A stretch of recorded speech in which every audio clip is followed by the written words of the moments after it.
साल जो है 2022 जो है वो ख़त्म हो गया और 2022 ख़त्म होते के साथ जो है गाना ऐप ने अपना एक रिपोर्ट तैयार किया है, एक चार्ट तैयार किया है जिसमें ये बताया है कि भाई साल में जो है टॉप 10 में किस किस स्टार का गाना है और कौन कौन से गाना है। पर फर्क ये नहीं कि साल में टॉप 10 में किसका गाना कितना है, फर्क ये है कि भाई आखिर नंबर 1 कौन है।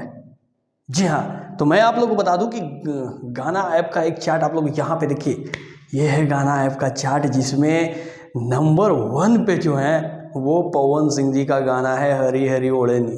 उसके पीछे चाहे भेड़िया धसान किसी का भी हो, उससे फर्क नहीं पड़ता है, लेकिन नंबर 1 किसका है ये मायने रखता है।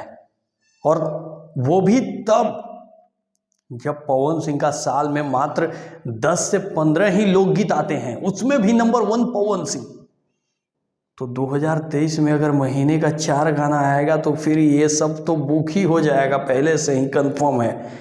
टॉप 10 में पवन सिंह जी का 2 गाना है, एक 10 नंबर पे है और एक 1 नंबर पे है।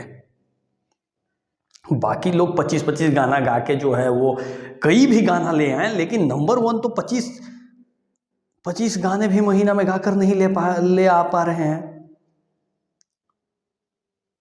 तो फिर क्या बराबरी करेंगे वो लोग पवन सिंह से, क्योंकि मात्र 10-15 गाना गाने के बावजूद जो है पवन सिंह जी का नंबर 1 पे टॉप 10 में है।